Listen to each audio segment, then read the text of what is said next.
Imagine boarding a plane with your 8-year-old son, ready for a simple family trip, only to face harsh words and rejection right on your own airline. What would you do if the world saw you not as the powerful CEO you are, but as someone who doesn't belong? How do you protect your child's innocence when the poison of prejudice is aimed directly at him?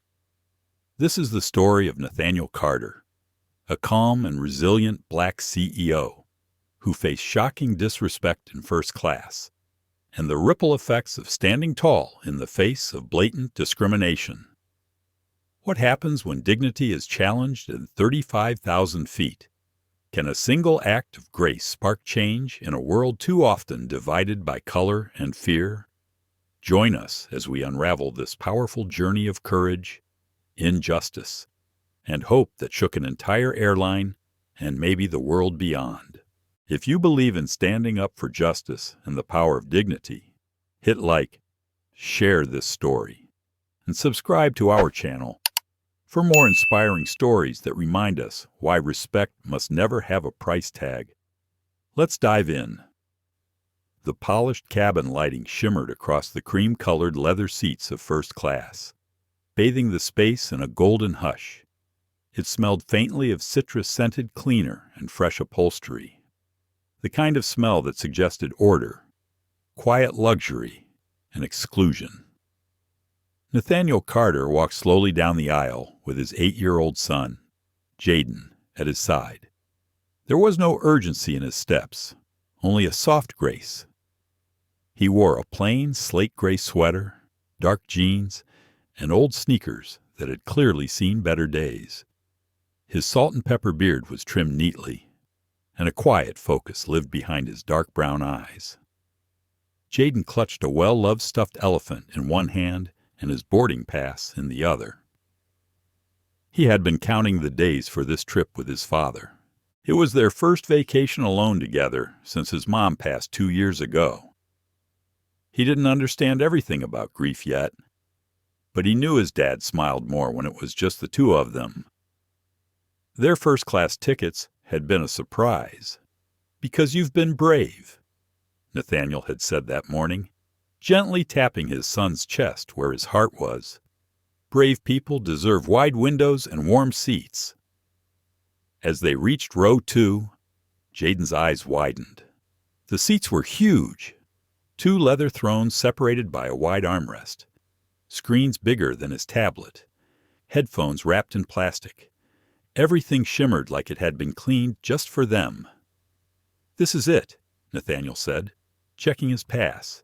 "Seats 2A and 2B. But 2A was already occupied.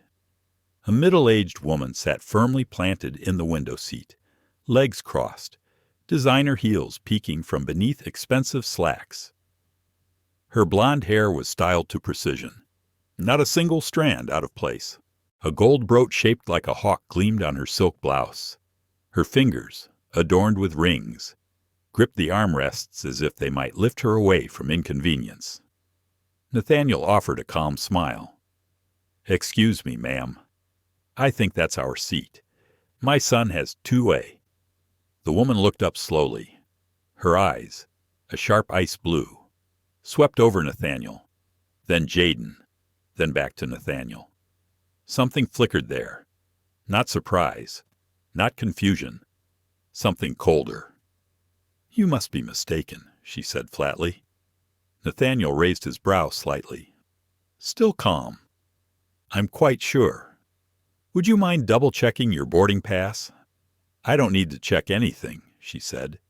Her voice was clear and crisp, practiced from years of getting what she wanted with tone alone. "This seat is mine, and I'm not moving for you."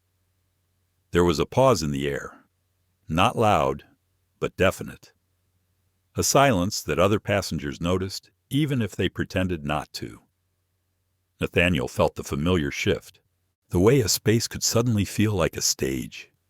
He glanced down at Jaden, who had begun to fidget. "Ma'am," he said gently, "we're not here to cause any disruption, but 2A is my son's seat. His name is Jaden Carter." I don't care what name is on your little paper, the woman snapped. Not even glancing at the boarding passes Nathaniel now held forward. People like you don't fly first class. You probably got those tickets from a points scam or some welfare handout.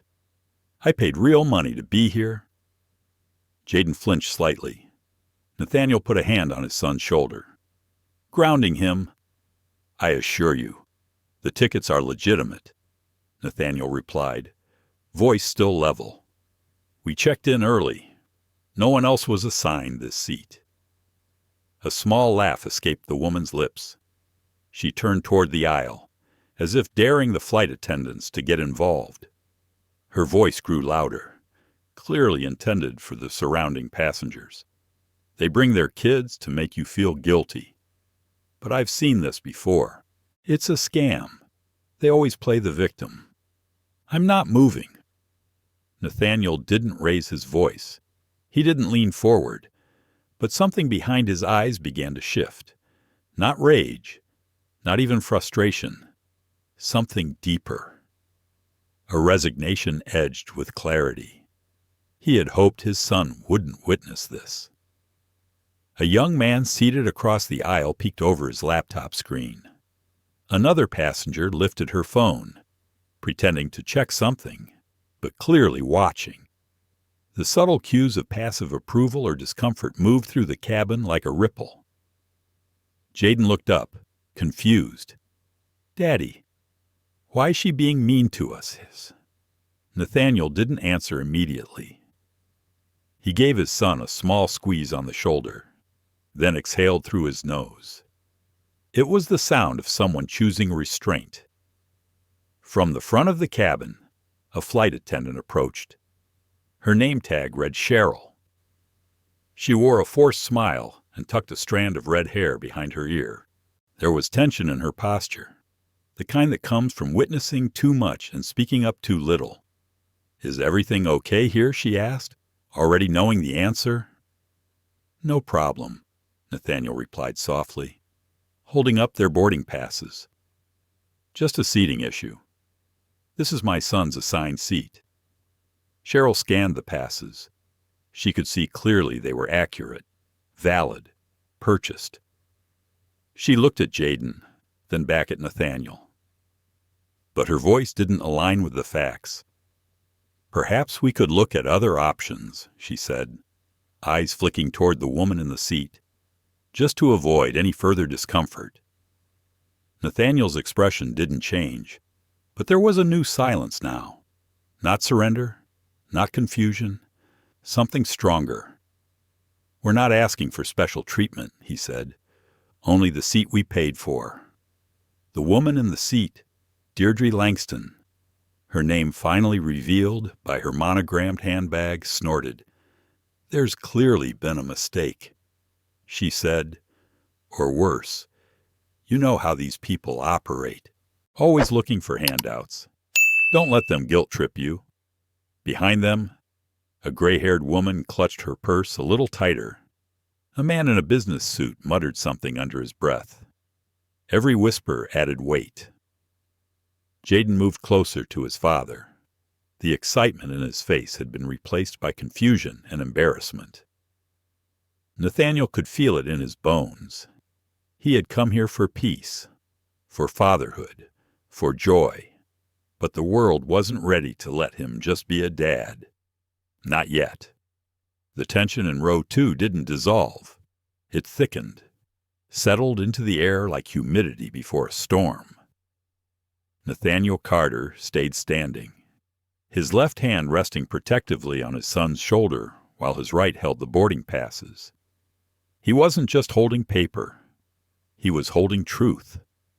But somehow, truth had started to feel negotiable in this cabin. Deirdre Langston leaned back in seat 2A like a queen refusing to surrender her throne. She adjusted her silk scarf, the delicate pattern of flowers twisting like vines across her neck. Her fingers tapped the armrest, deliberate and sharp. Each tap said one thing. I belong here. You don't? Cheryl Adams stood frozen. She had the power to fix this, but she didn't move. Nathaniel watched her carefully. He could almost see the conflict playing out behind her polite expression. It was the same look he'd seen countless times in boardrooms, in real estate offices, at school meetings. The look of someone doing mental math. Risk versus comfort. Policy versus peace. Truth versus tension. "Sir," Cheryl began, shifting her weight slightly, "why don't I check with the gate to see if there's been an oversight?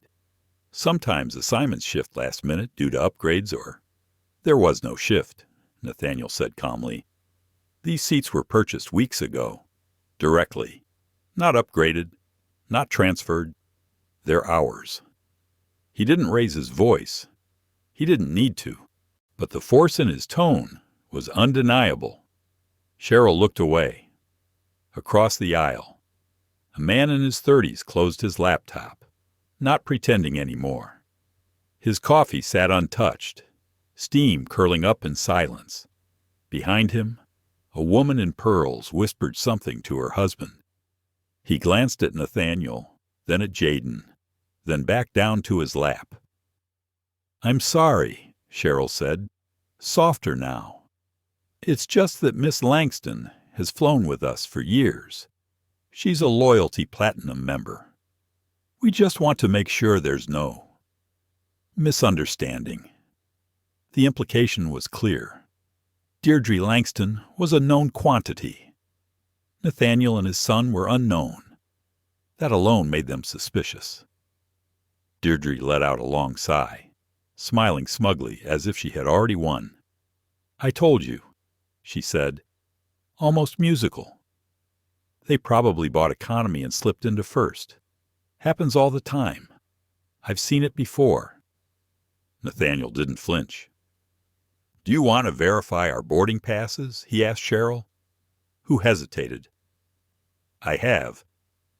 She replied, "They appear to be valid." "Appear," Nathaniel echoed, raising an eyebrow. "They're either valid or they're not." Jaden tugged his father's sweater. His voice was small. "Daddy, why won't she move?" Nathaniel crouched beside his son, his eyes now level with Jaden's. "Sometimes," he said gently, "people think they deserve more because they've had more for a long time. They forget other people deserve good things, too." Deirdre scoffed. "Spare me the lesson. I've worked my entire life to be here. I'm not giving up my seat for some lecture." Someone behind them coughed awkwardly. Another person whispered too loudly. Nathaniel noticed it all. He was trained to. Years in leadership taught him how to read rooms. But this wasn't a boardroom. This was something rawer, dirtier. This was theater, and the audience was getting restless. Cheryl shifted nervously. Her hands trembled as she reached for a radio. "I think—" "I'll call ground support," she mumbled. Nathaniel stood slowly, carefully. His body moved like a man who knew every motion would be judged, every breath analyzed. Even while being wronged, he had to appear unthreatening. Even while protecting his child, he had to remain palatable. "You're calling security," he said plainly. "Just protocol," Cheryl replied, not meeting his eyes. Nathaniel's jaw tightened for the first time. "You're not calling security on her for sitting in the wrong seat," he said, motioning gently toward Deirdre. "You're calling them because of how I look." That made Cheryl look up, just for a second, but it was enough. Guilt flickered across her face like lightning. Then it was gone, replaced with her training. "I'm calling because there's a conflict," she said. Nathaniel nodded. "Of course." Deirdre reached into her designer bag and pulled out her phone. She turned it sideways and hit record. Angling the camera toward Nathaniel and his son. "I'm documenting this," she announced loudly. "Just in case. People need to see what's happening on flights these days. They pull stunts with fake tickets and then cry discrimination when they get caught." Several heads turned. The cabin, once politely disengaged, was now entirely alert. A woman seated in the third row shifted to the edge of her seat, watching. The businessman near the window opened a new note on his phone. Across the aisle, a quiet, elderly woman, white hair pinned back with 2 clips, began discreetly filming with shaking hands. Jaden looked up, confused. "Daddy, why is she filming us?" Nathaniel gently placed himself between his son and the camera. His voice remained level. "Ma'am, I'm going to have to ask you to stop recording my child." "You're in public," Deirdre shot back. "I have every right. I'm protecting myself. You've been aggressive since you boarded." That word, aggressive, a word weaponized so easily, so dangerously. Nathaniel's breath caught, but he didn't react. He couldn't. The radio on Cheryl's shoulder crackled. "Cabin 1, this is Gate Ops. Do you need assistance?" "Yes," she responded. "We have a passenger dispute, requesting security personnel to assess." The word assess hung in the air like a threat. Jaden pulled closer to his father, eyes wide. "Are we in trouble?" he whispered. Nathaniel closed his eyes briefly, fighting the weight pressing on his chest. He had prepared himself for 100 types of conflict in life. This wasn't new, but seeing it touch his son so young, so undeserving, cut deeper than he'd expected. "No," he said, kneeling again. "We're not in trouble. But some people think they can decide who belongs by looking at someone's skin." "But that's not fair," Jaden said. Nathaniel smiled sadly. "No, it's not." Footsteps echoed from the front of the cabin. 2 security officers stepped in. The first was a tall black man in his early 40s. His badge read Sanders. He looked around the cabin with steady, tired eyes.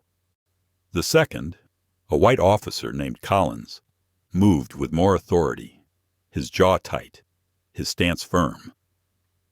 "We've got a report of a passenger issue," Collins said, stepping toward Nathaniel. Nathaniel didn't move. Sanders paused, taking in the scene carefully. "Sir," Collins said, voice hard, "we're going to need you to step aside so we can sort this out." Nathaniel handed over the boarding passes without a word. Collins barely glanced. "The issue isn't with the passes," he said flatly. "It's the disruption you're causing." Deirdre pounced on the moment.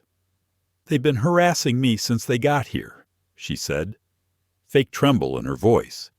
"And they're pretending like they have every right. But look at them. Do they look like they belong in first-class Silence Fell? Raw, ugly.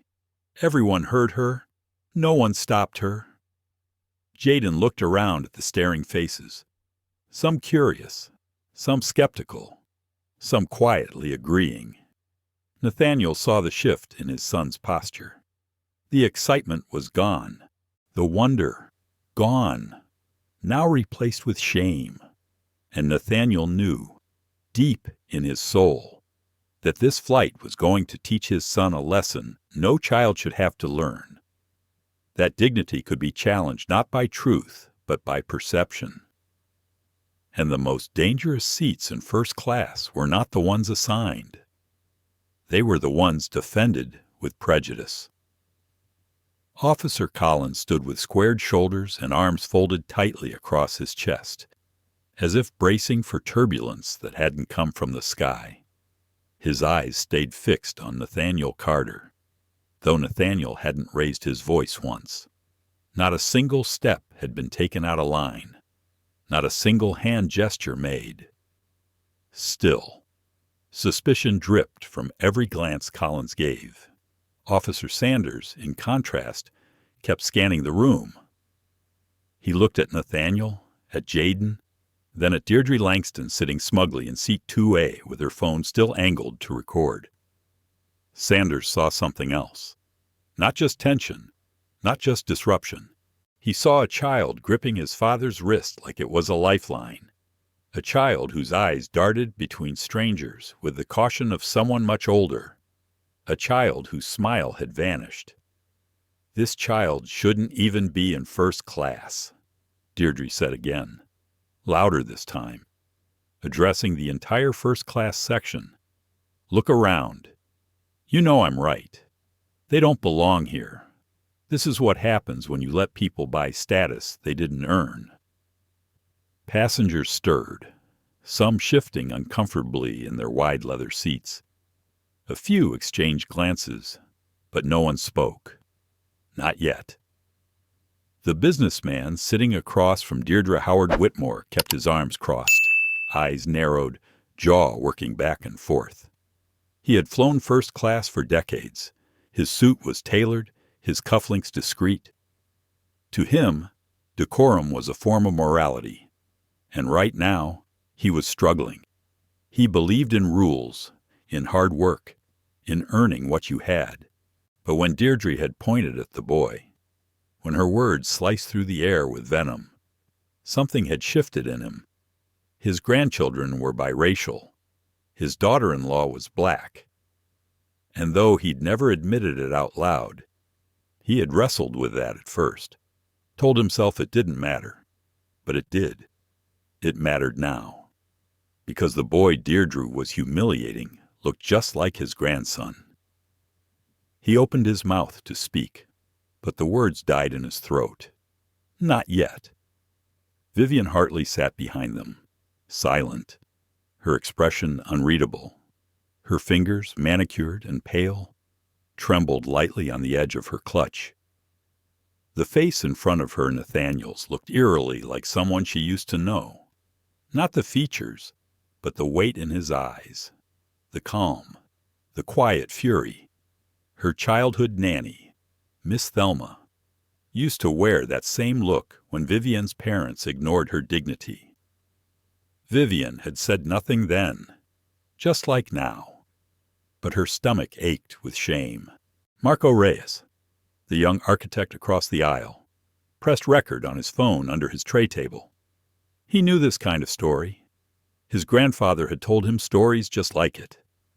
When you're not white, you learn early that fairness is optional, that dignity is something you have to fight to keep. He wasn't sure if he'd speak up yet, but his finger hovered over the screen. Ready? Linda Jo, elderly but alert, had already begun recording quietly in her lap. She had seen this before, not on planes, not with smartphones, but in history.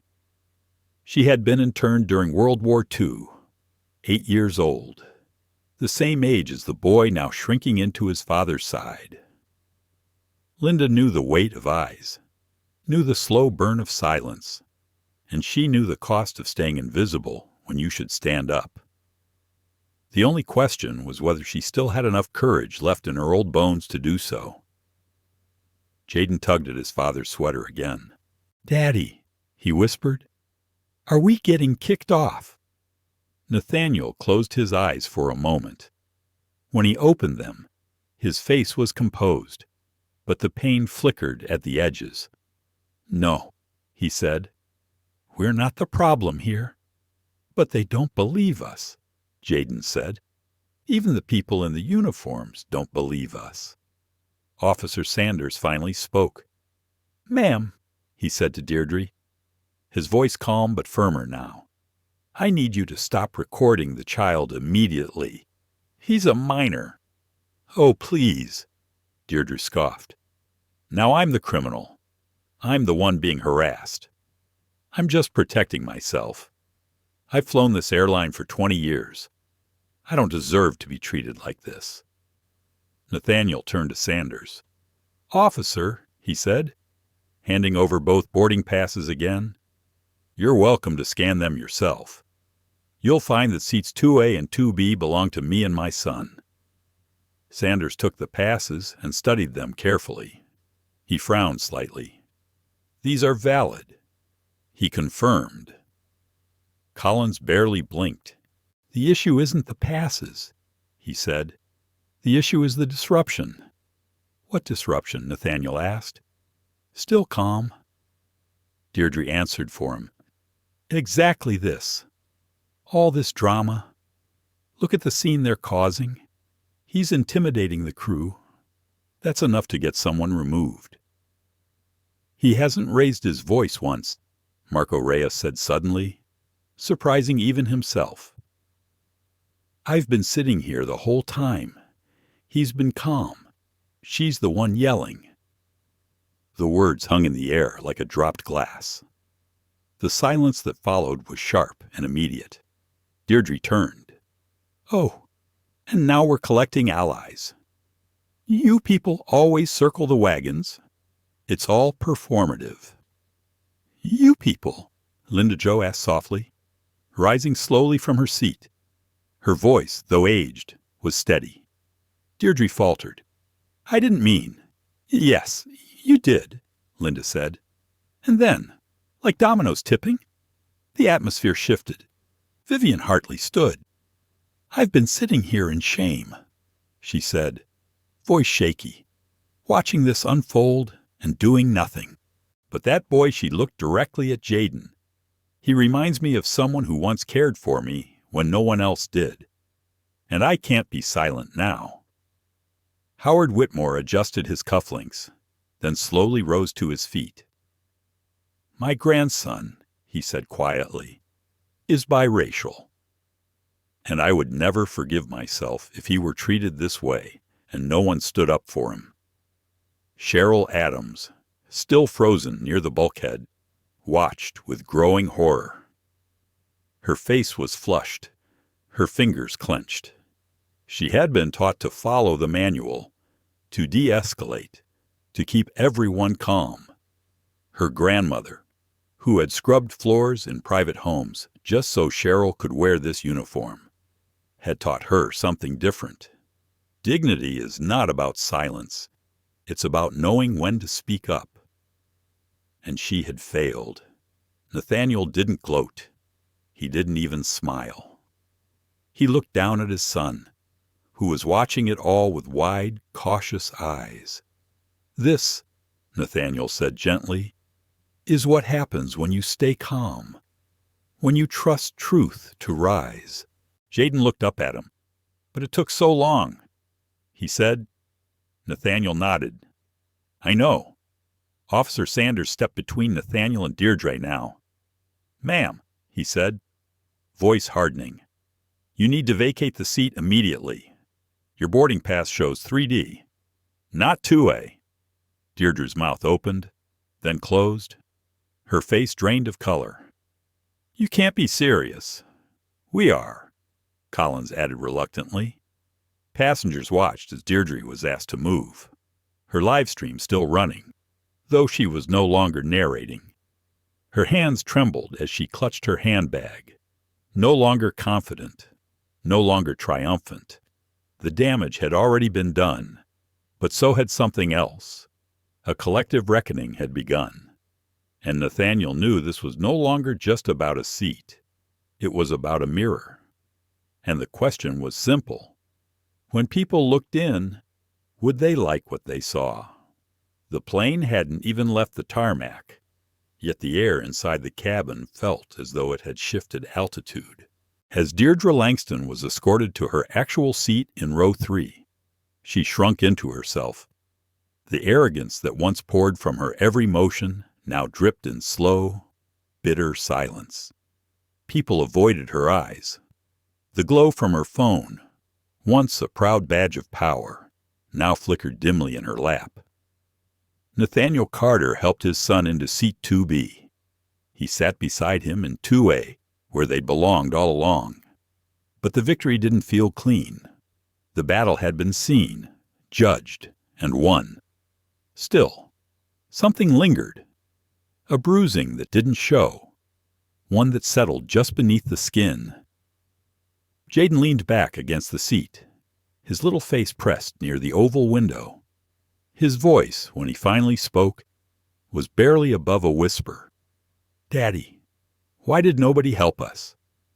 At first, Nathaniel paused. The question was too big for one answer, too ancient, too personal. He glanced out the window, too, watching the distant luggage cart rumble across the tarmac. A crew member in a neon vest waved lazily toward the cabin.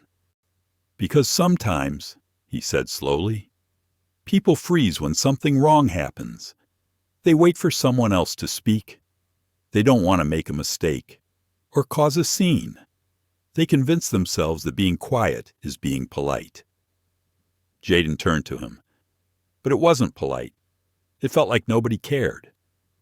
Nathaniel nodded. I know, and I wish I could tell you that it won't happen again. But the truth is, it might. Jaden's eyes shimmered.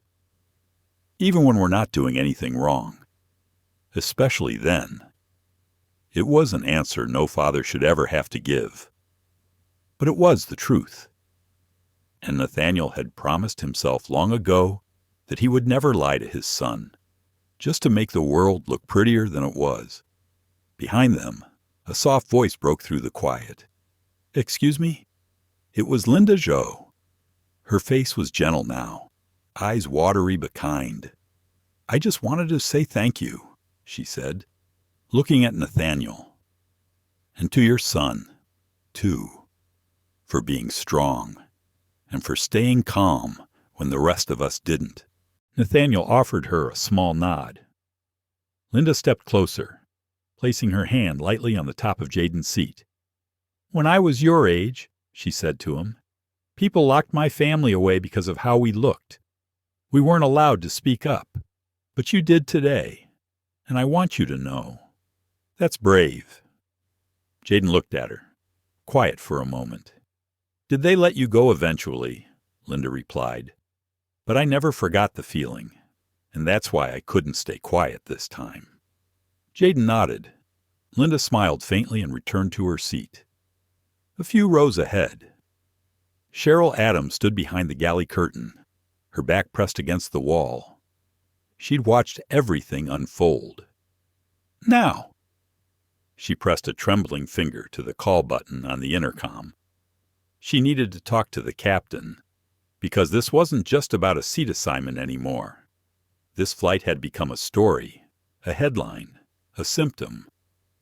She had helped it happen through silence. Captain Samuel Ridley met her just outside the cockpit, tall, mid-50s, with salt and pepper hair and a reputation for discipline. His uniform still crisp, his demeanor calm. What is it? He asked. Cheryl hesitated. There was an incident in first class. A passenger took someone else's seat. Security had to step in. But, sir, it went deeper than that. Ridley raised an eyebrow. Cheryl continued, her voice lower now. It was racially charged. And I didn't stop it soon enough. Ridley narrowed his eyes. Anyone hurt?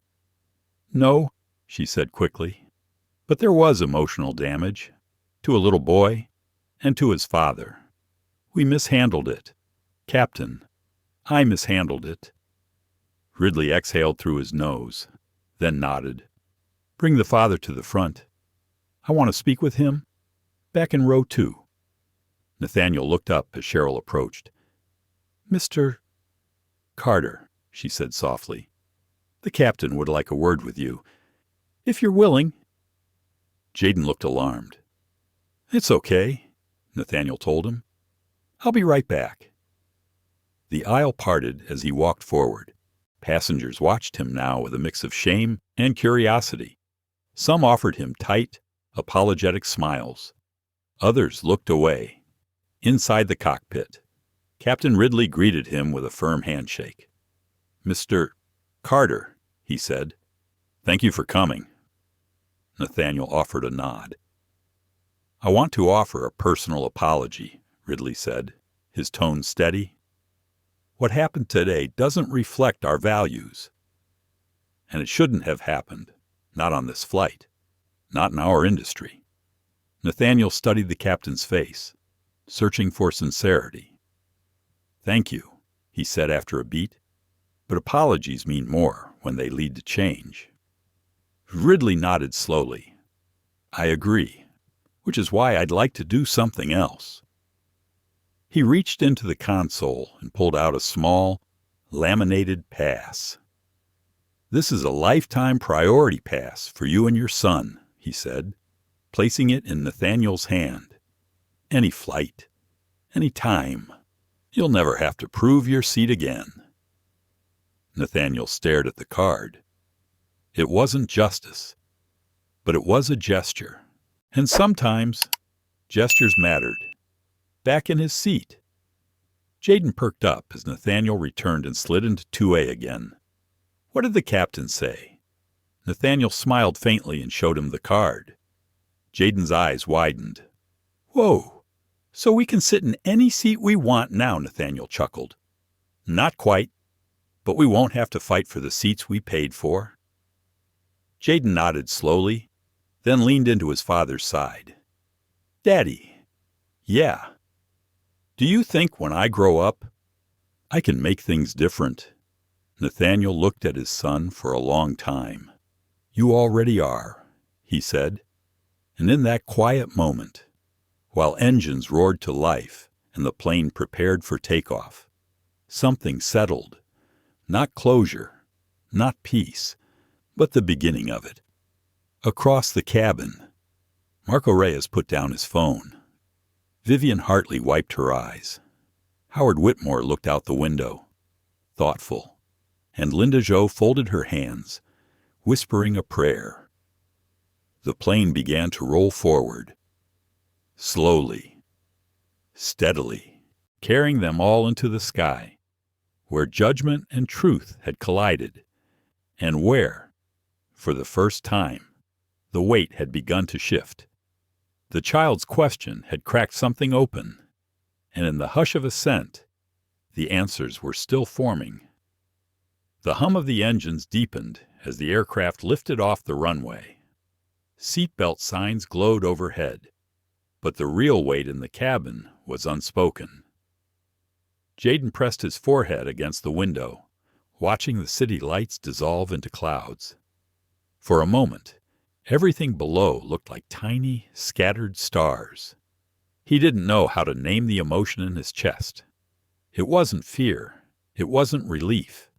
It was something quieter, a question that didn't have a finish. Nathaniel sat beside him, staring straight ahead. His hands rested calmly in his lap, but his mind wandered. He thought of the meeting he was flying toward, a pitch he'd prepared for 6 months, a deal that could expand their renewable energy firm into 5 international markets. He should have been focused on that. Instead, his thoughts drifted to his son's question. Why didn't anyone help? That question haunted him, more than the insult, more than the accusation. Because the answer, complicated and centuries old, was too painful to put into a child's language. He had grown up watching his own father quiet his dignity just to keep the peace in boardrooms and banks.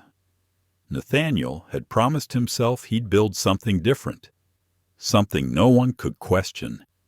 And yet here he was, still being questioned, still defending his place. He looked at Jaden and placed a hand gently over his. You hungry? Buddy Jaden shook his head. I just want to get there already. Nathaniel smiled faintly. We will. The cabin lights dimmed. Flight attendants moved softly through the aisles, checking seatbelts, offering warm towels and drinks. But the usual first-class polish felt different tonight. Like everyone had been reminded, they weren't just passengers. They were witnesses. In seat 2D, Linda Jo kept her eyes closed. But she wasn't sleeping. She was remembering. Decades earlier, she had been a girl in the desert, behind barbed wire, watching her father shrink into himself with every forced roll call. They'd been labeled dangerous, even while pledging allegiance in classrooms. What hurt most wasn't the prison fences. It was the silence of their neighbors. She opened her eyes and glanced across the aisle. The boy was still quiet, but his posture so small, so still made something rise in her chest again. She wasn't done yet. Marco Reyes, a few rows back, stared at his phone. The video he'd recorded was nearly 5 minutes long. It showed everything: Deirdre's accusation, Nathaniel's calm explanation, the officers arriving. He hadn't posted it yet. He hovered over the share button. His thumb trembled.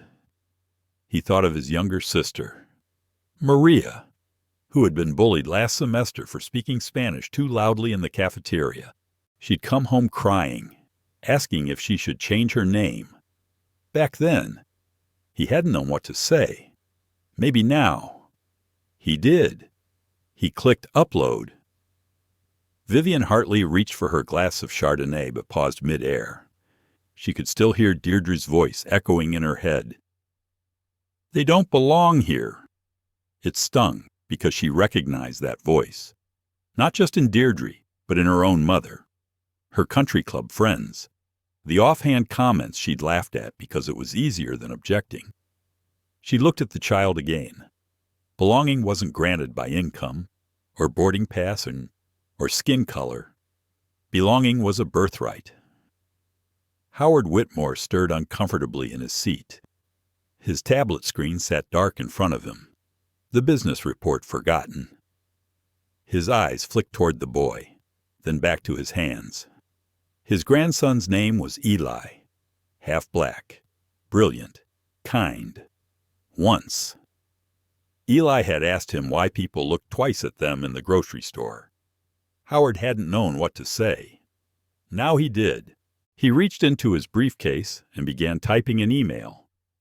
Not to anyone in the cabin, but to the board of the nonprofit he chaired.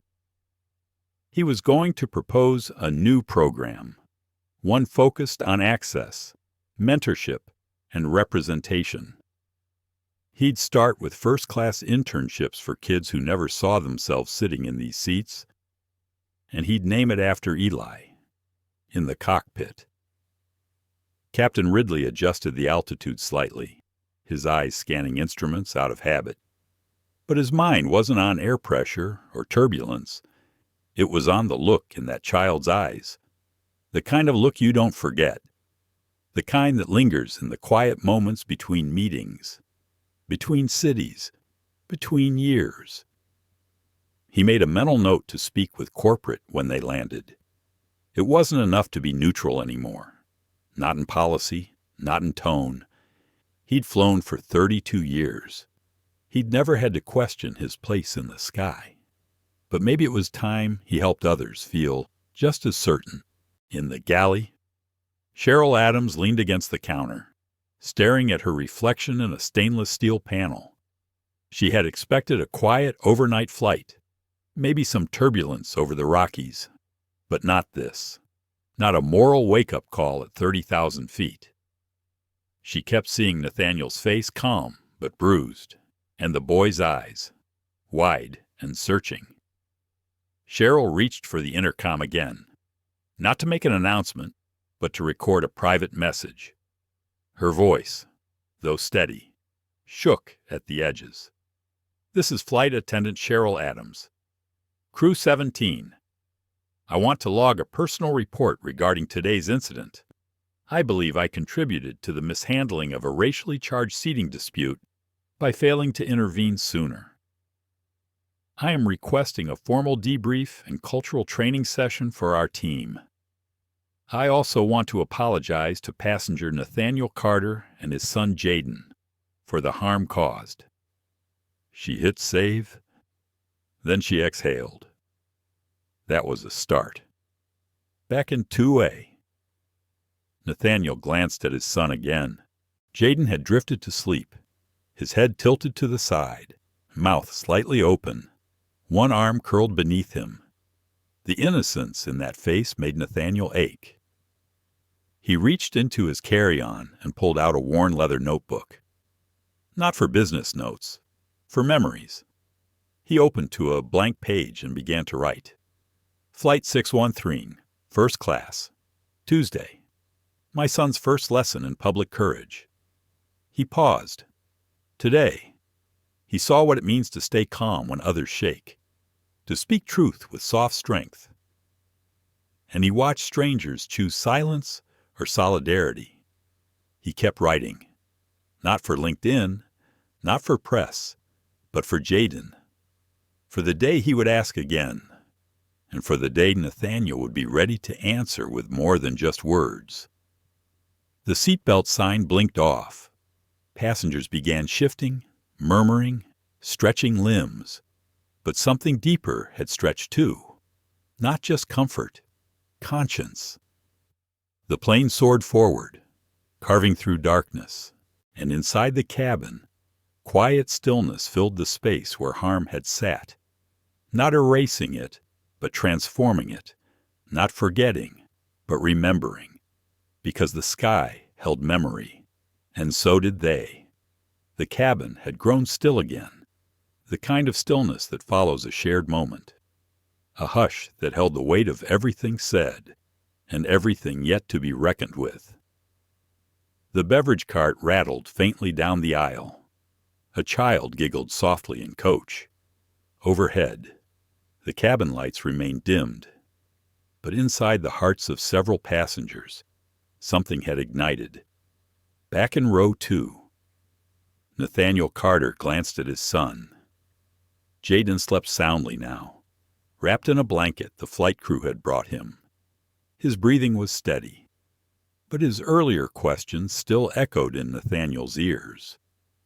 Why didn't anyone help us? It was a question that had followed Nathaniel since college, since boardrooms, since his first denied mortgage application. Even after presenting perfect credit and cash in hand, he had always believed he could build a fortress out of achievement, that his dignity could shield his son. But tonight proved it wasn't enough. Not yet. In row 6. Marco Reyes stared at the screen of his phone. His video had gone live only 20 minutes ago, but already it had hundreds of comments. People were outraged. Some demanded accountability from the airline. Others shared their own stories of discrimination. But one comment caught his attention. I saw that man in the Delta Sky Lounge once. He gave his seat to a crying mom with twins. No cameras, no fuss, just kindness. Marco smiled faintly. The world needed more stories like that. He turned to his left, where his seatmate, a woman in her late 30s, had been watching over his shoulder. That's the man they were accusing, he said quietly. She nodded, her brow furrowed. It's always the quiet ones who get challenged first. People don't know what to do with quiet power. Marco nodded slowly. That little boy, he stayed so calm. I don't think I could have. She looked away, then added, I wouldn't have. Back in first class. Vivian Hartley leaned forward in her seat, staring at her tablet. She had written a brief reflection on what had happened. Not for public consumption, not yet, just for herself.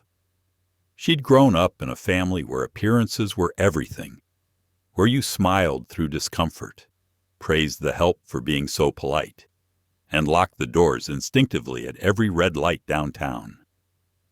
Now she looked at her own words on the screen. I remained silent for the first 3 minutes while a father defended his child's humanity. I didn't speak up until it was safe. Her throat tightened. She knew that wasn't allyship. That was cowardice wrapped in civility. She hit delete and began again. Today I learned that silence isn't neutral. It's a choice. And when made in the face of injustice, it becomes a side in the cockpit. Captain Samuel Ridley reviewed the message Cheryl Adams had logged. He replayed it twice. Then he made his decision. He picked up the satellite phone and called the corporate liaison at Altura Airlines. This is Captain Ridley, Flight 613. I'm requesting a formal review of an incident involving racially biased behavior in our first-class cabin. Passenger Nathaniel Carter was targeted. We need to conduct an internal inquiry, and I want a copy of the cabin footage pulled before landing." There was a pause on the other end. "Understood. Captain, you're taking this public. I'm taking it seriously. That's the first step." When he hung up, Ridley sat back in his chair. The sky ahead was clear, but he knew turbulence didn't always come from outside, in the galley. Cheryl Adams leaned against the counter, lost in thought. Her younger brother, a teacher in Baltimore, used to say the silence is a habit you inherit. It takes work to break it. Tonight, she'd started that work. She took a deep breath and stepped out from behind the curtain. Walking the aisle felt different now. She wasn't just a flight attendant. She was a woman owning her complicity and choosing to shift the weight. She approached Nathaniel's seat again. He looked up, his expression calm but wary. "Mr. Carter," she began softly, "I know I already apologized, but I wanted you to know I submitted a formal report, and I'm requesting training for our team. It's not enough, but it's a beginning." Nathaniel nodded. "Thank you for saying that." She hesitated. "May I ask, why didn't you raise your voice? You had every reason." Nathaniel looked down at his sleeping son. "Because I've spent my whole life being told that anger makes me dangerous. I didn't want to teach him that silence is survival, but I also didn't want him to learn that outrage is the only way to be heard." Cheryl swallowed hard. "That's a heavy choice to carry." Nathaniel nodded once. "I carry it every day." As she walked away, Cheryl felt the truth of his words settle deep into her. The seatbelt sign blinked on again. The plane had entered a mild patch of turbulence.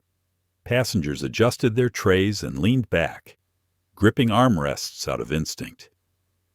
In row 4, Linda Jo opened her purse and pulled out a small bundle wrapped in silk. Inside was an origami crane, folded decades ago by her mother. She had kept it through 3 moves, 5 job changes, and 1 divorce. She held it now like a relic. There was something sacred about memory. She stood, walked quietly up the aisle, and approached Jaden's seat. Nathaniel looked up. "I'm sorry to disturb," she said gently, "but I wanted to give this to your son." He hesitated, then accepted it. Linda smiled softly. "It was made during a time when my family wasn't welcome in this country. We survived by holding on to small pieces of hope." Nathaniel looked down at the delicate crane. "He'll cherish it." "Thank you." She returned to her seat. The cabin felt warmer now, not in temperature, but in spirit. People weren't just awake. They were aware. In row 9, Howard Whitmore pressed send on an email to his daughter. "I want Eli to know that I'm doing better. Tell him Grandpa is working on something big. And tell him I thought of him at 30,000 feet." Howard leaned back and closed his eyes, feeling a strange peace settle over him. In the back of the plane, Marco's video continued to spread. Journalists were reaching out. Hashtags were beginning to form. But Nathaniel Carter didn't know any of that yet. He only knew that his son had been wronged, that the world had paused, and that something inside it had shifted. For once, it wasn't just him doing the lifting. Others were stepping in, speaking, owning, changing. It wasn't everything, but it was something. He looked at Jaden, who stirred gently, clutching the crane in one hand like it was a compass. Nathaniel smiled. Maybe, just maybe, they were finally headed somewhere better. When Flight 614 finally crossed into Colorado airspace, dawn was only beginning to press against the horizon. A soft pink ribbon stretched across the window panes, casting a hush over the cabin that wasn't sleep. It was something closer to reflection. Nathaniel Carter had barely closed his eyes all night. He didn't need rest. He needed clarity. Something had shifted on this flight, and not just in him. Jaden stirred beside him. His small fingers clutched the delicate paper crane that Linda Jo had given him. He blinked groggily and looked at his father. "Are we almost there?" he asked. Nathaniel nodded, brushing a hand gently across his son's forehead. "Almost, champ." Jaden sat up straighter. "Do you think Mom's up yet?" Nathaniel smiled faintly. "If I know her, she's been up since 5. Probably checking the weather over Denver. She's going to be mad when she hears what happened." Nathaniel didn't respond immediately. He looked out the window, watched the sky bleed into light. "She'll be proud," he said finally. "Not of what happened, but of how we handled it. In row 6. Marco Reyes refreshed his phone again. The video had now hit over 2 million views. But it wasn't the view count that rattled him. It was the message requests, reporters, civil rights groups, strangers sharing their own stories. He leaned forward, tapping on one comment left by a man named Darnell from Memphis. "This happened to my daughter last year. She had the right seat, the right boarding pass, and still got pulled out by security while the white woman stayed put. Nobody filmed it. Thank you for filming this."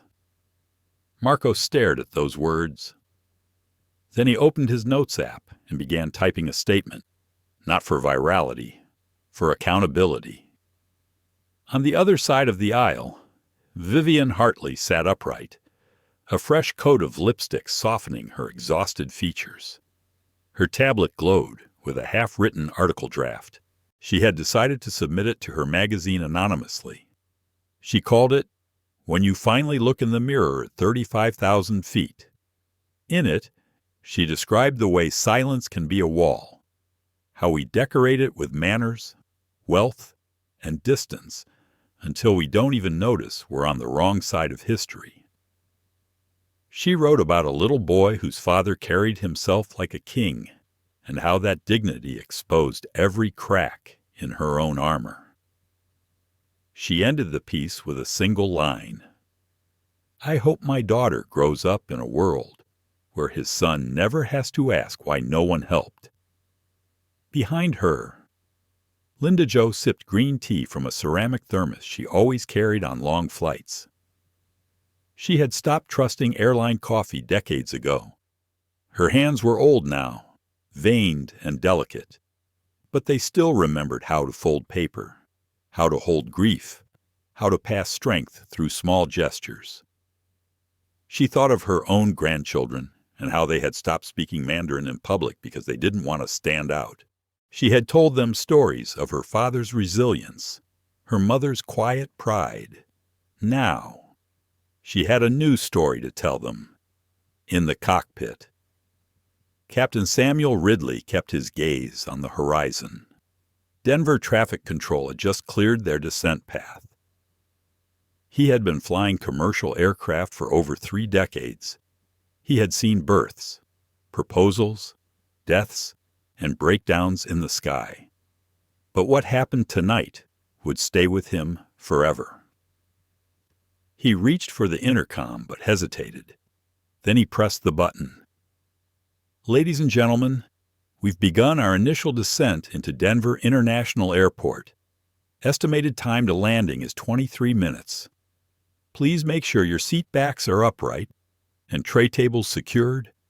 And he paused, then added, "On behalf of our entire crew, I want to thank you for flying with Altura Airlines, for your presence and your patience." He let go of the button. Cheryl Adams, preparing for landing in the galley, heard the strain in his voice. It wasn't just turbulence ahead, it was reckoning. She folded her arms and exhaled. She had spent the better part of the night reflecting, Not just on Nathaniel Carter and the injustice he'd faced, but on all the moments before this one. The times she'd dismissed complaints as misunderstandings, the jokes she hadn't challenged in the crew lounge, the way she'd once told a black teenager to watch his tone. She couldn't undo it all, but she could do this. She picked up the cabin intercom. "Good morning, passengers. We're preparing for landing, but before we do, I'd like to take a moment to acknowledge something important. Last night, a passenger in our first-class cabin experienced an incident rooted in bias and misjudgment. As a member of this crew, I deeply regret not acting sooner." Her voice trembled, but she kept going. "We are trained to ensure safety and dignity for all. That means everyone. And I failed to live up to that promise. I want to say publicly, Mr. Carter, I am sorry. To your son, I am sorry. You showed more grace than I deserved, and more calm than most adults would have. You taught me something." A silence fell over the plane that no engine could drown. Nathaniel closed his eyes, heart thudding gently in his chest. Jaden looked up at him. "She said your name." "I heard," Nathaniel whispered. And in that moment, for the first time since the flight began, he let himself feel the weight of it, not just the pain, but the recognition. In seat 4A, Howard Whitmore wiped his eyes discreetly. His phone buzzed in his pocket. A text from his daughter. "Eli just saw the video," he said. "That dad looks like my dad." And then he asked, "Does that mean I'm allowed to fly first class too?" Howard replied with one sentence. "Yes. And you always were." In the rows behind him, passengers looked up. Some nodded to each other quietly. Others sat with tears in their eyes. A few whispered prayers. They had all been on planes before, but not like this. As the plane lowered toward the runway, the city of Denver came into view, lit gold and soft by the morning sun. Nathaniel glanced out the window, his reflection staring back, a little more tired, a little more resolved. The plane touched down with a soft bump, then rolled forward smoothly on the tarmac. The cabin erupted in polite applause, but it wasn't the usual "we made it" clapping. This time, it felt like something else, like gratitude, like respect, like hope. As the aircraft taxied toward the gate, Jaden unbuckled his belt and sat up. "Daddy?" "Yes, son. When I grow up, I'm going to make an airline where nobody ever gets kicked out of their seat." Nathaniel smiled. "You better start drawing the logo." "I already did," Jaden said proudly. "It's a bird holding hands with a person." Nathaniel chuckled. "Then I'll be your first investor."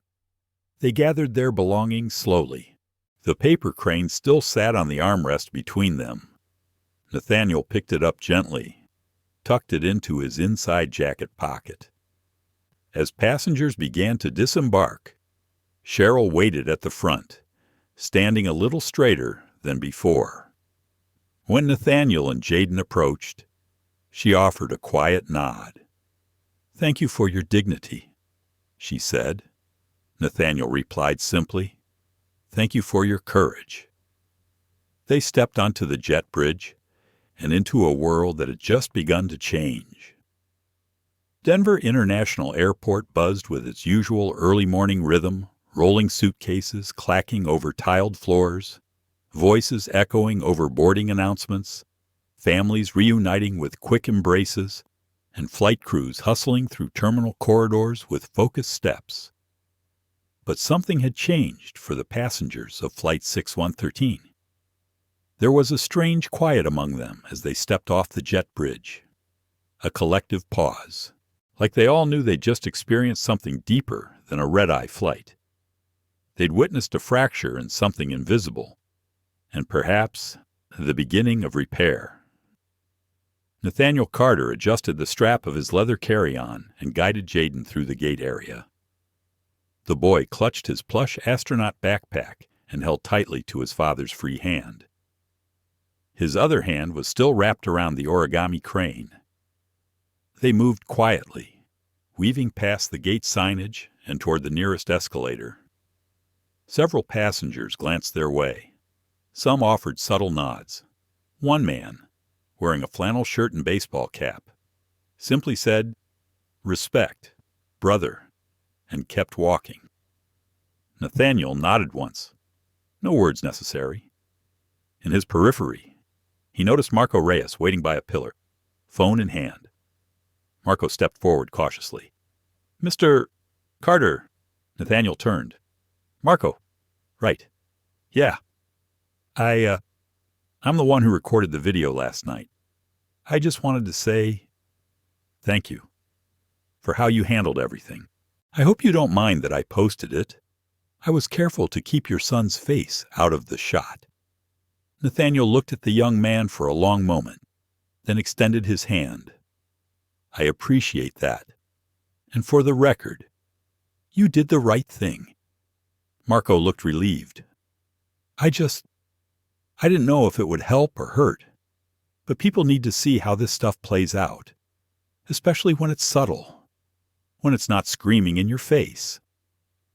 Nathaniel's smile was faint but real. Subtle doesn't mean harmless. You're right, it needs to be seen. They exchanged a quiet handshake, then Marco stepped back and let them pass. A few yards ahead, a familiar voice called out, "Nathaniel."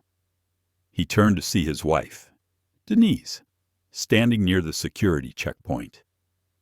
She wore a navy blazer, her hair pulled back into a neat bun, her eyes sharp with concern.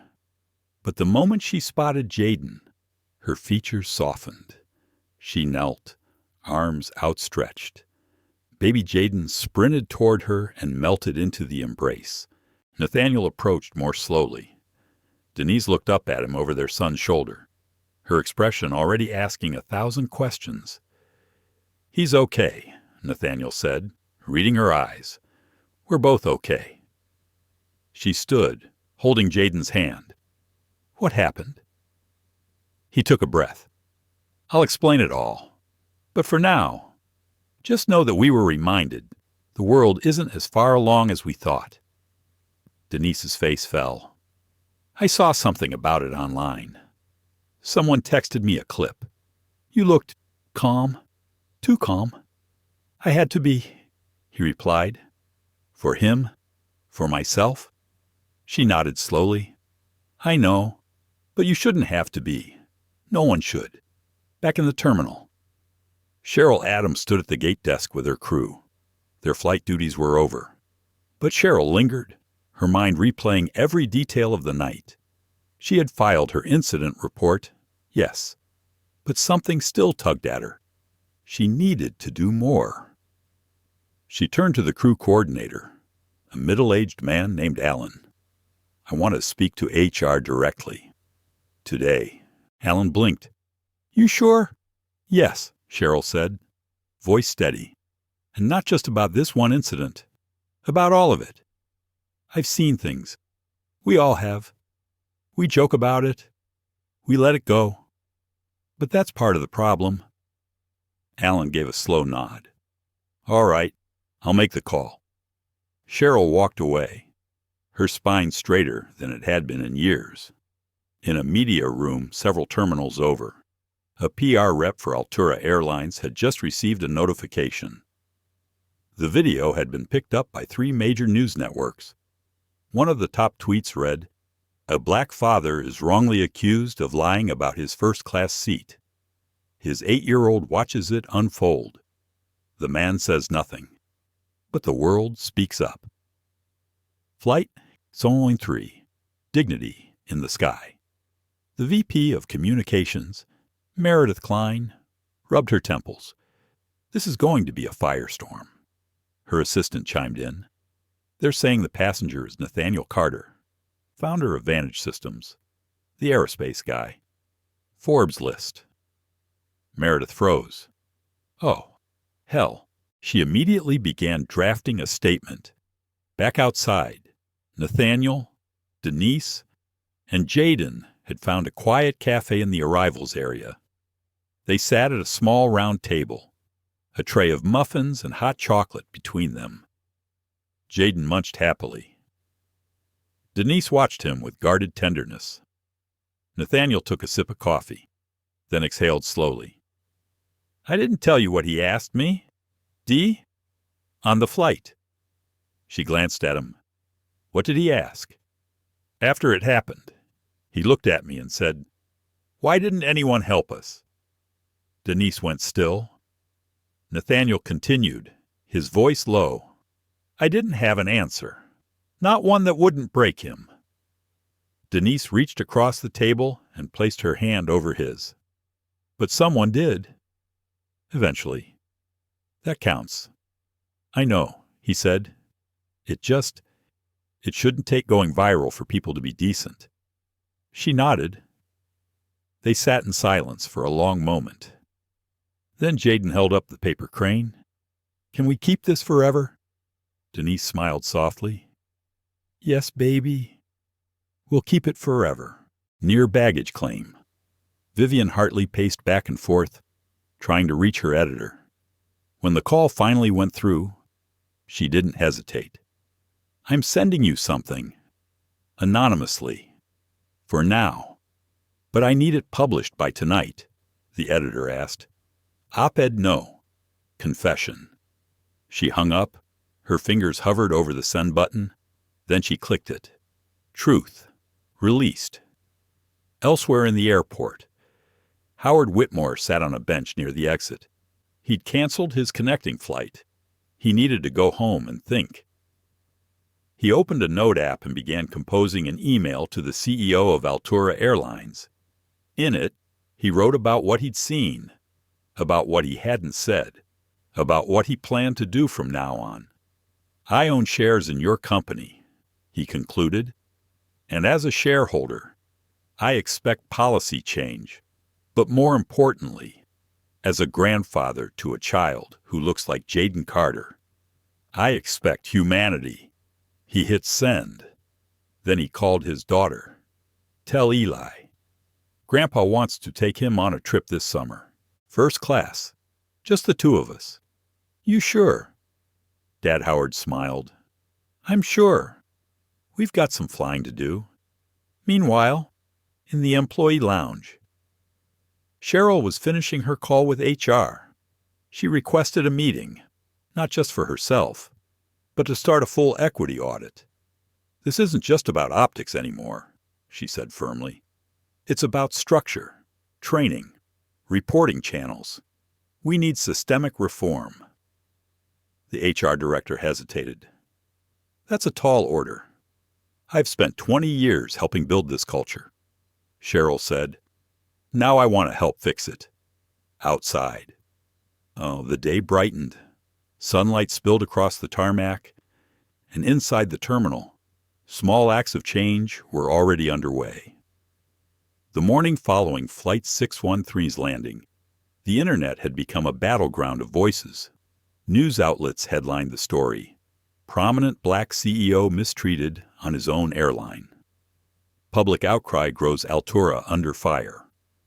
After viral video sparks allegations of systemic bias. The video Marco Reyes recorded was everywhere. News anchors paused between war reports and economic updates to narrate what had happened aboard a plane at 35,000 feet. Opinion pieces were surfacing on race, travel, authority, and silence. And yet through it all, Nathaniel Carter had said very little publicly. He hadn't needed to. In the quiet corners of his Denver hotel room, he sat beside the window, sipping tea and watching the sunrise stretch across the glass buildings below. Jaden was still asleep in the next room, tucked safely under a blanket with his stuffed rocket. Denise had stepped out for a meeting with a nonprofit she supported, and Nathaniel sat still, the silence both welcome and revealing. He opened his laptop and stared at an empty Word document. His PR team had offered to write a statement, but something told him that wouldn't be enough. He needed to speak, not for the cameras, for himself, and for every parent who had ever sat quietly in the face of something too heavy to carry alone. He typed slowly. "My son asked me why no one helped us." He stopped. The cursor blinked, then he continued. "And I could not give him the answer he deserved." Meanwhile, back at Altura Airlines headquarters, the executive floor hummed with controlled panic. Meredith Klein had barely slept. Legal had flagged the incident as escalating, while investor relations had advised the board to brace for a media storm. What no one expected was the internal unrest brewing. Cheryl Adams, after her call with HR, had been invited to a closed-door session with 2 executives and a DEI diversity, equity, and inclusion consultant. They expected her to soften her stance. She didn't. "I'm not here to manage optics," Cheryl said, arms crossed. "I'm here to fix a culture I've been complicit in. I've watched colleagues laugh off complaints. I've seen the same types of passengers move to coach while others get accommodated. We don't call it racism. We call it policy discretion. But we all know what it really is." One of the executives, a tall man in a gray suit, shifted uncomfortably. "Cheryl, these are serious allegations. We need time to know," she said firmly. "We're out of time." That video didn't reveal something new. It revealed something ignored. The DEI consultant, a calm woman named Bernice Jordan, looked up. She's right. And if Altura wants to survive this with integrity, you start listening now, not later. In a boardroom across the city, Howard Whitmore sat at the head of a long, polished table. He had called an emergency meeting with fellow investors, most of whom were still catching up to the scale of the fallout. "I watched it happen," Howard told them. "I was on that flight. I didn't speak up, and that silence. That's what we're also investing in if we don't act." An older investor scoffed. "So now we're policing interactions mid-flight." Howard leaned forward. "No, we're holding our business to the values we claim to uphold. Do you know who that man was? Nathaniel Carter, aerospace innovator, a father, a person who has done more for American engineering than most of us combined. And we treated him like a fraud in his own seat." Silence. Howard continued. "You don't fix this with one press release. You fix it with a complete internal audit, policy overhaul, and leadership accountability, or I pull my shares." He paused, then added with weight, "and I go public." That got their attention. Elsewhere in Denver, Vivian Hartley paced her home office. Her article had gone viral. Though she had signed it anonymously, anyone who'd been on that flight would recognize her voice. She reread the final paragraph in the reflection of a quiet black man's restraint. "I saw my own cowardice, but also the possibility of better, that maybe, if I choose differently next time, I can raise a daughter who never has to unlearn the silence I modeled." Emails poured in. Some praised her. Others attacked her. One message simply read, "Thank you for admitting it. I wish more of us would." Vivian had once believed progress was inevitable. Now she realized progress was a decision, made moment by moment. She closed her inbox and picked up the phone. "Mom," she said, "I need to talk to you about something I saw on a plane, in his hotel room." Nathaniel had nearly finished his statement, but something still weighed on him. He rose from the chair and stepped into the adjoining room. Jaden stirred. "Hey, Dad. Morning. Champ. Did the lady on the plane get fired?" Nathaniel sat beside him. "I don't know, but that's not really what matters. What does Nathaniel took his son's hand? That people saw what happened, and that we keep showing up. with kindness, with truth. Even when it's hard. Jaden nodded. His eyes didn't leave his father's face. Does that mean I have to forgive her? Nathaniel hesitated. I think it means you get to decide when you're ready. And in the meantime, we keep walking with our heads high. Outside the room, Denise returned. She paused in the doorway, watching father and son framed by soft morning light. She felt the ache in her chest swell with pride. Later that afternoon, Altura Airlines released a public statement. They acknowledged the incident, announced an internal review, pledged new training protocols, but most importantly, they issued a direct apology to Nathaniel Carter. It read, "To Mr. Carter and his son, we failed to protect your dignity. For that, we are deeply sorry. Your strength has reminded us of what true leadership looks like. We commit to earning back the trust that should never have been broken." Nathaniel didn't respond immediately. He let the world breathe for a moment. Then he posted his own message. It began with the words he'd written that morning. "My son asked me why no one helped us, and I could not give him the answer he deserved. But today, I hope we all start becoming that answer." It ended with a quote from Maya Angelou. "Do the best you can until you know better. Then when you know better, do better." The post went viral within hours, not because it was dramatic, but because it was human. Later that evening, Nathaniel stood with Denise and Jaden on a quiet hill near their home. They watched planes crisscross the pink sky, trails like ribbons overhead. Jaden held the crane in one hand, his father's in the other. "I want to build my own airline," he said softly. Nathaniel looked down. "I know you will." And somewhere in the distance, a new kind of flight had already begun. 3 days had passed since Flight 613 touched down in Denver. 3 days since a paper crane became a symbol. Since silence turned into headlines. Since passengers, executives, strangers, and witnesses were forced to examine not just a moment, but a culture, one that had been quietly accepted for far too long. Inside a midtown co-working space in Chicago, Cheryl Adams sat across from a group of young flight attendants. Some were wide-eyed, some looked nervous. One scribbled in a leather-bound notebook without making eye contact. She cleared her throat. "I'm not here as a hero. I need to make that clear." A few heads tilted. "I've worked flights for 19 years," she continued, "and for most of that time, I kept my head down, told myself it wasn't my place, that our job was to follow protocol, not question it." One of the younger attendants, a woman with a thick braid down her back, raised her hand.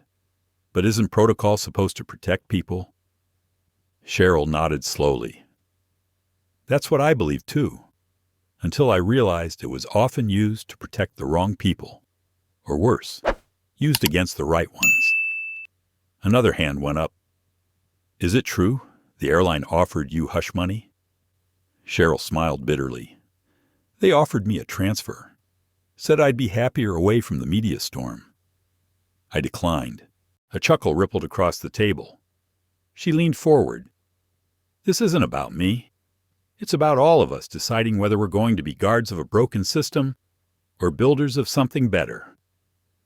From a nearby seat, a soft voice added, "That passenger, Mr. Carter, he didn't yell. He didn't threaten. That's what haunts me most." Cheryl nodded, because dignity in the face of humiliation is the loudest truth of all. Across the country in San Francisco, Nathaniel Carter stood before a crowd of college students at the Stanford School of Engineering. He hadn't planned to speak publicly, but when the university reached out and asked if he would guest lecture on resilience and leadership in the aerospace industry, he said yes. He wore no tie, just a navy sweater, slacks, and a look of calm concentration. I'm not here to talk about planes, he began. The audience chuckled. I'm here to talk about what happens before we ever leave the ground, about how the systems we build in business, just like in engineering, carry the risk of failure if we ignore the weak points. He paused, scanning the room. On a recent flight, I was removed from my seat, a seat I'd paid for.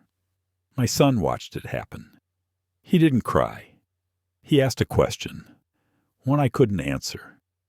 The students leaned in, and that's the moment I realized leadership isn't about what we control. It's about how we respond when we control nothing. After his talk, a line of students formed. One young man in a wheelchair waited patiently. When he reached the front, he extended his hand. "Mr. Carter," he said, "thank you. I've had my seat changed without reason. Security flagged me once because they thought my chair might be a threat. You saying this out loud, it matters." Nathaniel placed his hand gently on the student's shoulder. "It's people like you that keep me speaking." Back in Denver, Vivian Hartley stood in front of her daughter's fourth-grade class. She'd volunteered to read a book about empathy and differences. But midway through, she put the book down. "Can I tell you all a story?" 20 children nodded. "A few days ago, I was on a plane. Something unfair happened. A man and his son were treated badly because of how they looked. I didn't say anything. I was scared. But now I know sometimes being scared is part of being brave." A little boy in the front row raised his hand. What happened after Vivian smiled? They made a paper crane, and the world started to listen. In a corporate boardroom overlooking downtown Atlanta, Altura Airlines was preparing for its most consequential meeting in a decade. The CEO, a steely-eyed woman named Joyce Raymond, stood at the head of the table. "This is not just a PR crisis," she said. "This is a cultural reckoning. We cannot spin our way out of this." Around her, department heads shifted nervously. "We are implementing a full review of our employee conduct system. All frontline staff will undergo empathy and anti-bias training.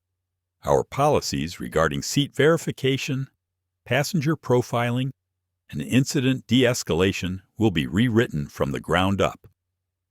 The legal officer cleared his throat. "And if there's legal exposure," Joyce didn't blink, "then we take it, because not doing so means we've learned nothing." She took a breath.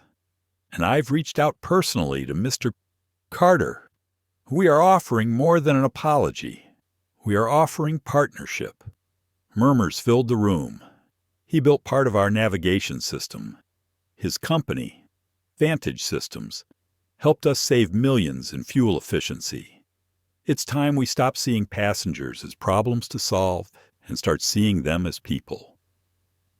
Outside the boardroom, interns listened from the hallway, and one of them, a young black woman named Kendra, smiled quietly to herself. Later that night, at the Carter family home, Jaden was seated at the kitchen table. A stack of drawings lay beside him. Spaceships, rockets, a blueprint for what looked suspiciously like a plane, with no windows but huge skylights. Nathaniel sat across from him, sipping tea. "What you're working on, my dream plane," Jaden said. "One where no one gets moved just because someone else is scared." Nathaniel's chest ached in the best way. "That's a good dream." Jaden looked up. "Would you help me build it?" Nathaniel leaned forward, every step of the way. That night, as the world spun on in all its noise and injustice and change, something quiet and powerful was also taking root. People were starting conversations they'd long avoided. Airlines were rewriting policies once carved in stone. Teachers introduced new stories into their lesson plans. Parents re-examined the behaviors they modeled. Executives reviewed the emails they used to ignore. And one man, calm but unshakable, had simply chosen to stay seated. That choice had become a wave, not a tidal one, not violent, but deep, wide, relentless. Because that's the thing about ripples, they reach shores long after the stone is sunk. The weeks that followed the Flight 613 incident were a whirlwind of meetings, media interviews, and moments of quiet reflection. For Nathaniel Carter, the most powerful moments came not from headlines or public statements, but from the small, unseen spaces in between. One morning, as he sat in the boardroom of Vantage Systems, a company he had built from the ground up, he noticed an empty seat across from him. Not a chair for a late arrival, but the vacant space where one of his most trusted executives should have been. Marcus Jennings, his longtime chief operating officer, had resigned 2 days prior. The reason, he confided in a terse email, was a difference in vision. Nathaniel understood. Marcus had voiced discomfort with the growing focus on diversity initiatives, fearing they might distract from the bottom line. Nathaniel had explained it was the foundation for sustainable success, but the conversation had grown heated. He stared at the empty chair and thought about the man who used to fill it.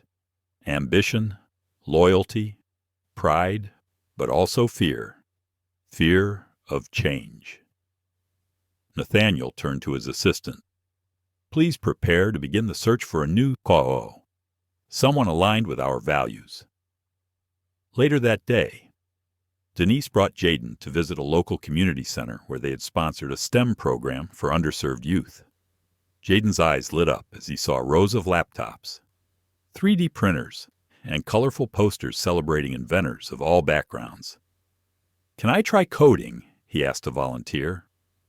The woman smiled warmly. "Of course, let me show you." As Jaden sat down to learn, Nathaniel observed from a distance the next generation, full of potential, unburdened by yesterday's prejudices. But the question remained, how to ensure they never bore the weight his son had carried. Meanwhile, Cheryl Adams was invited to speak at Altura Airline's new Equity Summit. The room was packed. New employees, executives, and external consultants gathered to hear her testimony. She recounted the Flight 6113 incident not as a tale of shame, but as a catalyst. "This was the moment we stopped looking away," she said. "It was uncomfortable. It was painful, but it forced us to confront our biases." Her voice wavered, but her conviction held firm. We are committed to training that goes beyond the surface, to policies that protect dignity, not just profits, to leadership that listens. Applause filled the room. Not all responses were positive. Social media remained divided. Some praised Altura's transparency. Others accused the airline of overreacting or playing the victim. Nathaniel read a comment that stung. "If you're so great, why didn't you fight back harder? Maybe he's just another entitled CEO." He sighed. The battle wasn't just about external voices. It was the internal struggle, too. One evening, after Jaden was asleep, Nathaniel sat alone on the back porch of their home. The city lights twinkled below.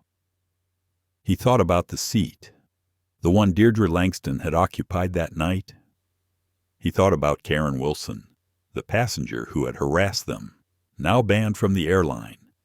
And he thought about the countless others who would never make headlines, but still carried scars. The fight for justice was quiet, persistent, exhausting. He closed his eyes and whispered a vow, to keep sitting, to keep speaking, to keep standing, for my son, and all the sons and daughters who deserve a fair seat at the table. As he opened his eyes, his phone buzzed. A message from Vivian Hartley. "You're invited to join the panel at the National Civil Rights Summit. Your voice needs to be heard." Nathaniel smiled. The seat was far from empty. The sun had just risen over the horizon, casting a warm glow across the sprawling cityscape below as Flight 614 began its descent into Seattle-Tacoma International Airport. Nathaniel Carter sat beside his son Jaden, his gaze fixed outside the window, where the world seemed newly bright, full of possibility, yet shadowed by the struggles still ahead. The weeks since the Flight 613 incident had been a whirlwind. Public apologies, corporate reforms, heartfelt conversations, and quiet reckonings rippled through not only Altura Airlines but across industries and communities. But for Nathaniel, the most profound change was personal. The weight of history met with the hope of legacy. Jaden tugged gently at his father's sleeve, breaking the reverie. "Dad, will I really be able to build that airline someday?" Nathaniel smiled, feeling the steady pulse of resolve inside him. "You already are, son. Every idea, every dream you have, that's the foundation. And I'll be with you every step." Jaden grinned, clutching the origami crane Linda Zhou had given him months before. It had become a talisman, a symbol not just of survival, but of transformation.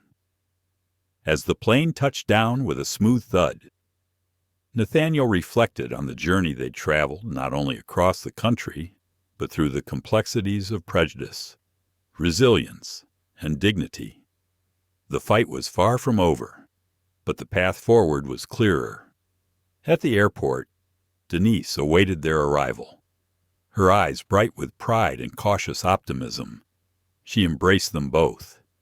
"How's my favorite little astronaut?" Jaden laughed, ready for new adventures. Outside the terminal, a crowd gathered friends, colleagues, and supporters from local civil rights groups and business communities. Signs read messages of solidarity, dignity has no seat number, justice takes flight, and courage is contagious. Nathaniel stepped onto the tarmac to a round of applause and cheers.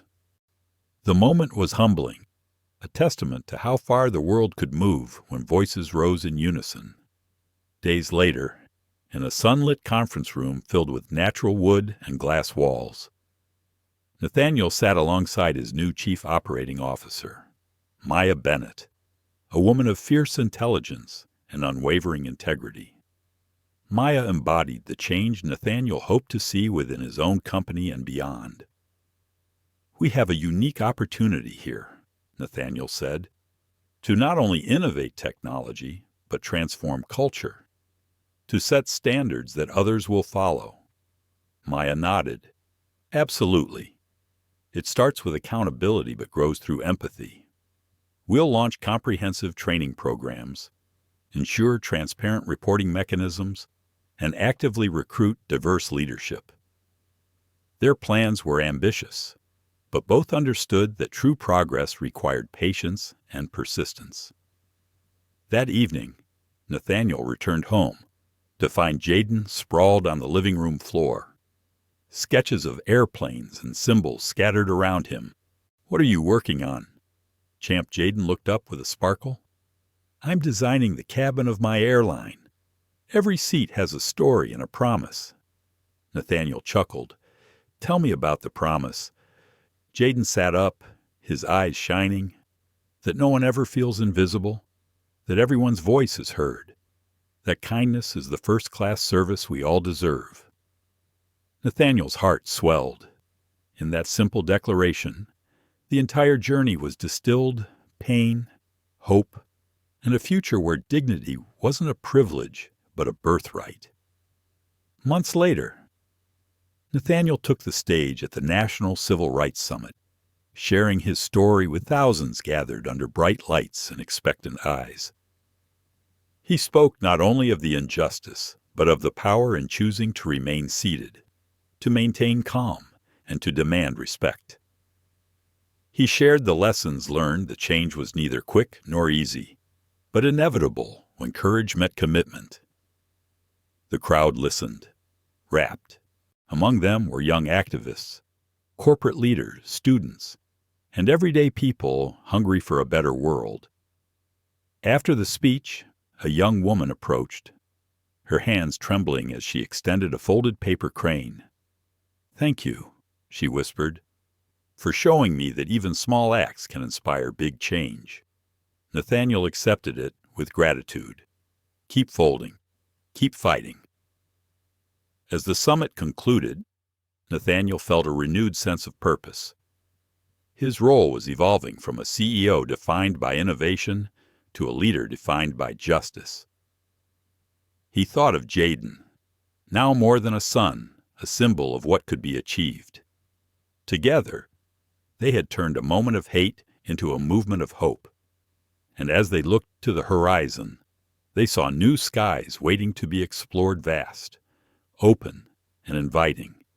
Because dignity had no color, courage had no price, and respect was a journey everyone deserved to take. Thank you for joining us on Nathaniel Carter's journey, a story that is as much about an airline seat as it is about the seats we all hold in society. His quiet strength reminds us how powerful dignity and calm resolve can be against discrimination and hate. But this story is not just about one man or one flight.